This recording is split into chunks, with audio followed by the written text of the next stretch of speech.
જોહાર છે।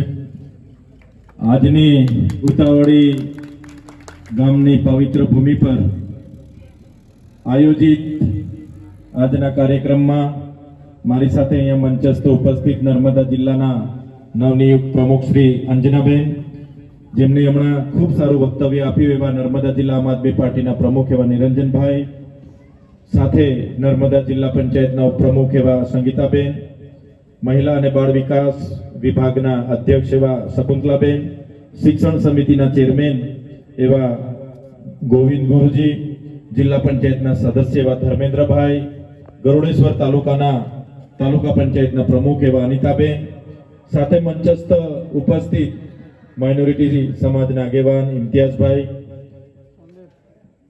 અમારા મહામંત્રી અર્જુનભાઈ માછી, ઓબીસી મોરચાના પ્રમુખ એવા ગોપાળભાઈ, સાથે મંચસ્થ ઉપસ્થિત તમામ તાલુકાના સદસ્યશ્રીઓ, એમાં નાંદોદ તાલુકાના સદસ્યશ્રીઓ પણ છે, સાથે ગરુડેશ્વર તાલુકા પંચાયતના પણ સદસ્યશ્રીઓ છે, આપણા તિલકવાડાના પણ સદસ્યશ્રી છે। બધાનું જ હું સ્વાગત કરું છું અને વધારે પડતું સ્વાગત આજનો કાર્યક્રમ આયોજિત કરનાર મહેન્દ્રભાઈ અને દિલીપભાઈની પૂરી ટીમને અને અહીંયા ઉપસ્થિત થયેલા તમામ વડીલો યુવાનોને મારા નમન કરું છું અને વંદન કરું છું। વાતો તો ઘણી થઈ છે અને આજનો કાર્યક્રમ પણ જોઈનિંગનો છે, ત્યારે જે પ્રકારે આગળના વક્તાઓએ કીધું આજની પરિસ્થિતિ આપણે જાણવી પડશે। હિન્દુ હિન્દુ હિન્દુ કરીને આખા ગુજરાતમાં 30 વર્ષથી એમનું શાસન છે, પણ ગુજરાત હોય કે દેશ હોય, આજે જો સૌથી વધારે કોઈ દુખી હોય તો એ આપણા હિન્દુ ભાઈ બહેનો છે।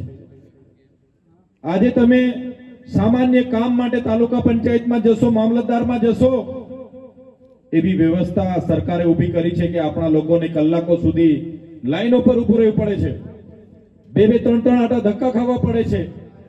ત્યારે આજે આપણે જે બધા ભેગા થયા છે, જે સરકારની વ્યવસ્થા છે એ સરકારની વ્યવસ્થાને બદલાવ માટે આપણે બધા ભેગા થયા છે। મને કહેતા આનંદ થાય છે કે જ્યારે આમ આદમી પાર્ટીની શરૂઆત થઈ ત્યારે આ વિસ્તારના નેતાઓ અમારા પર હસતા હતા। તમે આમ આદમી પાર્ટીનું ઝાડુ લઈને નીકળ્યા છો, આ ગુજરાત એ નરેન્દ્રભાઈ મોદી અને અમિત શાહનું ગુજરાત છે, અહીંયા ત્રીજી પાર્ટી ના ચાલે, ત્રીજો મોરચો ના ચાલે અને તમે ક્યાંય ખોવાઈ જશો ખબર નહીં પડશે। પણ અમે ધીરે ધીરે શરૂઆત કરી, આ મંચસ્થ ઉપસ્થિત તમામ આગેવાનો જોડાયા અને ધીરે આજે આગળ વધતા ગયા।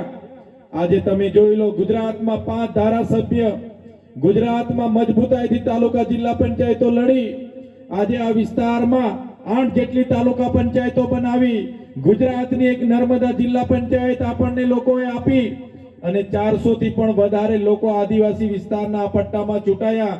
અને આજે જ્યારે દિલીપભાઈ જેવા મજબૂત આગેવાનો, મહેન્દ્રભાઈની આખી ટીમ આપણી સાથે જોડાવાની છે, ત્યારે હું તમને ખાતરી આપું છું, આવનારા દિવસોમાં જો તમારો સહકાર મળી જશે તો આ ભારતીય જનતા પાર્ટીને ઉખેડીને ફેંકી દઈશું।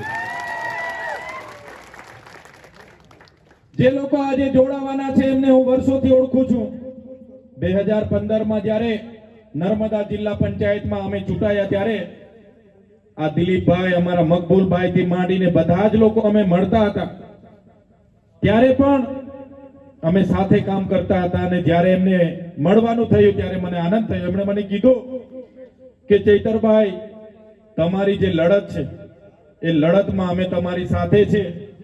અને આજે એમની પૂરી ટીમ, હજારોની સંખ્યામાં યુવા સાથીઓ, વડીલો બધા અમારી સાથે જોડાવાના છે, ત્યારે એમને પણ હું ખાતરી આપું છું, તમે જે હેતુ સાથે, તમે જે સેવાની ભાવના સાથે, તમે જે બદલાવની ભાવના સાથે, તમે જે આ વિસ્તારના વિકાસ માટે અમારી સાથે જોડાઈ રહ્યા છો, હું ખાતરી આપું છું, તમારા અનુભવને સાથે લઈને, તમારી આ વિસ્તારની કામગીરીને સાથે રહીને આવનારા દિવસોમાં જિલ્લા પંચાયતોમાં આપણે બધા સાથે રહીને કામ કરીશું, અહીંના ખેડૂતોને ન્યાય આપવાનું કામ કરીશું। ભારતીય જનતા પાર્ટીને 30 વર્ષ આપણે આપ્યા છે, મારે કોઈ વિશેષ વધારે કહેવાની જરૂર નથી, પણ આ ભાજપની સરકાર આજે 30 વર્ષથી શાસનમાં છે। આજે તમે મને બતાવો કયો વર્ગ એવો છે જે આનાથી નારાજ ના હોય। આજે ખેડૂતો આંદોલનો પર કરી રહ્યા છે, ટ્રેક્ટરો લઈને ગાંધીનગર આવે છે ત્યારે પોલીસ એમની સાથે દંડાવાળી કરી રહી છે. નાયબ મુખ્યમંત્રીની સૂચનાથી ખેડૂતોને આતંકવાદીઓની જેમ ઘેરવામાં આવે છે, લાઠીચાર્જ કરવામાં આવે છે. ખેડૂત આજે રાત દિવસ મહેનત કરીને પોતાની ખેતીમાં પકવેલા પાક બજારમાં વેચવા જાય, તેનો પણ ભાવ નક્કી કરવાનો ખેડૂતને અધિકાર નથી. એમના મળતિયાઓ આજે જે પણ ભાવો છે એને એમએસપી નથી આપી રહ્યા, લૂંટી રહી છે. ત્યારે મારા ખેડૂતો પણ અહીંયા મોટી સંખ્યામાં બેઠા છે. આજે ખેડૂત એ ગુજરાતની કોઈ પણ જિલ્લાનો હોય, જેતપુરનો હોય, કોણનો હોય, કે આપણા આદિવાસી વિસ્તારનો હોય, કે આપણા કોઈ પણ જિલ્લાનો હોય, પણ આ મંચ પરથી ખેડૂતોને વિશ્વાસ આપીએ છે ગુજરાતમાં કોઈ પણ જગ્યાએ આપણા ખેડૂતોની જમીનો છીનવવાનું કામ જો આ ઉદ્યોગપતિઓ કરશે તો આમ આદમી પાર્ટીનો એક એક સૈનિક એમની સામે લડવા માટે તૈયાર છે. આજે ભણેલા ગણેલા આપણા યુવાનો જે પરીક્ષા આપવા જાય છે એના પેપર ફૂટે છે. આજે આખા દેશમાં 22 લાખ વિદ્યાર્થીઓએ નીટની પરીક્ષા આપી અને આ ભારતીય જનતા પાર્ટીની સરકારમાં એ પેપરો લાખો રૂપિયામાં વેચાઈને ફૂટી ગયા. 22 લાખ વિદ્યાર્થીઓનું ભવિષ્ય અંધકારમય થઈ ગયું. ત્યારે હું કહેવા માંગુ છું, એમનો બદલો લેવા માટે આપણે એક થવું પડશે. જે અંગ્રેજોએ આ દેશ પર જુલમ ગુજાર્યા હતા એ જ પ્રકારે આ ભારતીય જનતા પાર્ટીના લોકો આપણા પર જુલમ ગુજારી રહ્યા છે. આવનારા દિવસોમાં આપણે એક થઈને આ ભારતીય જનતા પાર્ટી સામે ઉતરીને આ ભારતીય જનતા પાર્ટીને ઉખેડીને ફેંકવાનું કામ કરવું પડશે.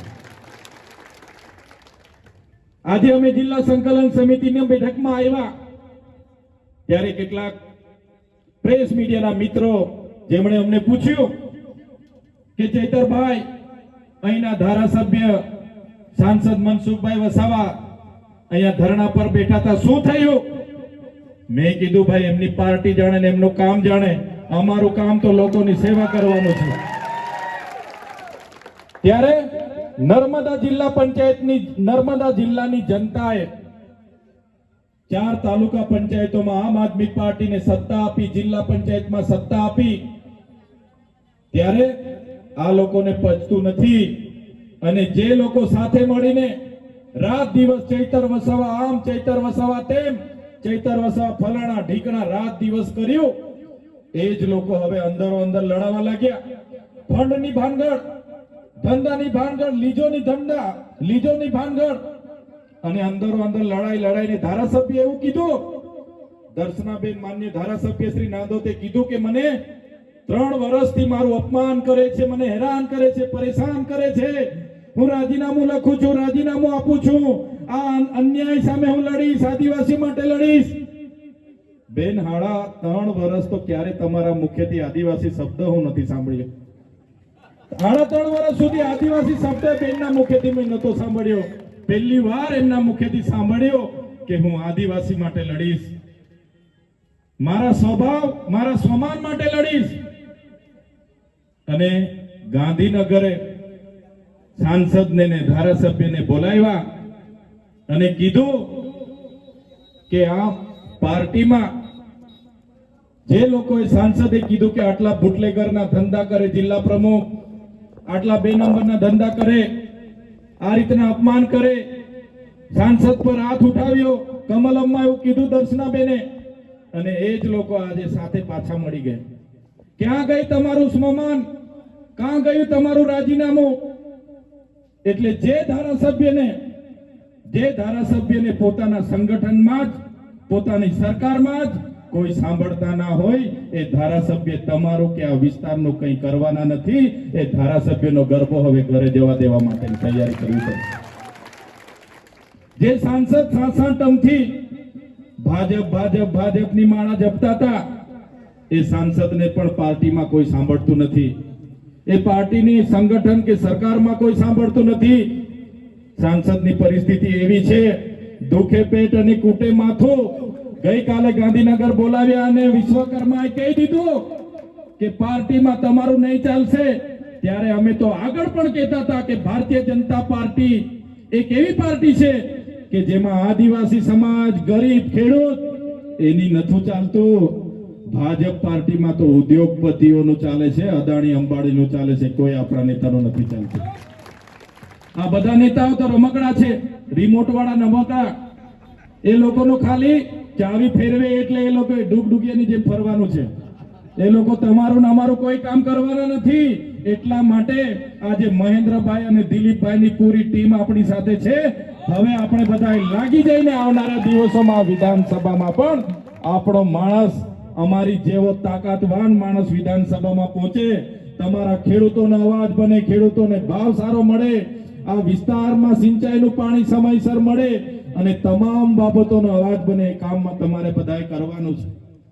આજે તમે જોઈ શકો છો, તમામ વર્ગ, આદિવાસી હોય, ઓબીસી હોય, માઇનોરિટી હોય, રાજપૂત હોય, પાટીદાર હોય, બધાની જ હાલત આ લોકોએ આ પ્રકારની બનાવી રાખી છે. ત્યારે વધારે લાંબી હું વાત નહીં કરું, પણ છેલ્લા 5 દિવસથી મીડિયા હું ખોલું એટલે નાંદોદના ધારાસભ્યને મનસુખભાઈનું હું જોતો હતો.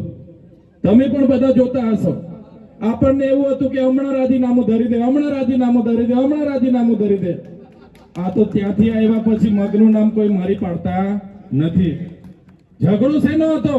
ઝઘડો એનો ચૂંટણી ફંડનો હશે, ઝઘડા એના કામ ધંધાના હશે, એમની એજન્સીઓના હશે, રેતીની લીઝોના હશે, ગેરકાયદેસર માટી ખનનના હશે, દારૂના ધંધાના હશે. અને વાત આદિવાસી અસ્મિતાની કરતા હતા, પોતાની સ્વમાનની કરતા હતા. તો શું થયું ભાઈ? આજે તમારું સ્વમાન કાં ગયું? તમે જે જિલ્લા પ્રમુખને બુટલેગરોનો ધંધો કરાવવાની વાત કરો છો, શું હવે ધંધો નહીં કરાવશે? શું હવે ઇલીગલી ધંધો નહીં કરાવશે? કરાવશે. તો એટલું તો માની લીધું કે એક ધારાસભ્યને, એક સાંસદનું જે પાર્ટીમાં ના ચાલતું હોય તો એ પાર્ટીમાં રહેવાનો કોઈ મતલબ નથી. અને આ વિસ્તારમાં જે પણ લોકો કામ કરતા હશે એમને પણ તમે કહેજો કે હવે પરિવર્તનની લહેર ચાલી ગઈ છે, હવે બદલાવ લાવવાનો છે. ત્યારે આવનારા દિવસોમાં એ લોકોને પણ કહેજો કે હવે આમ આદમી પાર્ટીને લઈને આગળ વધવાનું છે અને પૂરી તાકાતથી આપણે બધા સાથે રહીને આ વિસ્તારમાં ભાજપને ઉખેડીને ફેંકવાની છે. ત્યારે સાથીઓ, આજનો કાર્યક્રમ એ જોઈનિંગનો કાર્યક્રમ હતો. ત્યારે આજે બધા જ લોકોને અમે જોઈનિંગ કરવાના છે, પણ તમને અમે પૂરો વિશ્વાસ અને ખાતરી આપીએ છીએ. આજે મારી સામે બધા વડીલો બેઠા છે, અહીંયા માતાઓ, બહેનો બેઠા છે, મારા યુવાન સાથીઓ બેઠા છે. ખરેખર આજે તમારા બધાના જોડાવાથી અમારી હિંમત વધી છે. તમારા આશીર્વાદ થકી જ અમે આ લોકો સામે લડી શકીએ છીએ. અમારી એકલાની તાકાત નથી આટલા લોકોની કે આટલા મોટા તંત્ર સામે અમે લડી શકીએ. પણ હવે તમે બધા સાથે જોડાઓ છો, તમે સહકાર આપો છો, તમે અમારા માટે આશીર્વાદ આપો છો, અમારા માટે પ્રાર્થના કરો છો. ત્યારે હું ચોક્કસ તમને ખાતરી આપું છું, આ વિસ્તારની જે પણ વાત હશે, આ વિસ્તારના ખેડૂતોની જે પણ લડત હશે, જ્યાં પણ અમારી જરૂરત હશે, અમે બધા જ લોકો તમારી સાથે છે. અને તમારો સહકાર જ્યારે અમને મળ્યો છે ત્યારે આપણે બધા સાથે મળીને આ વિસ્તારને આગળ કઈ રીતના લવાય એ તમામ પ્રયાસો આપણે સાથે રહીને કરીશું. અમારી પૂરી ટીમ તમારી સાથે છે અને તમારી જે કઈ ટીમ આજે જોડાવાની છે એમના અનુભવનો લાભ આપણને બધાને મળશે. આ વિસ્તારના લોકોના કામ કરવામાં સહકાર બનશે અને બધા જ લોકો સાથે મળીને આ વિસ્તારને આગળ લઈ જવાનું કામ કરીશું.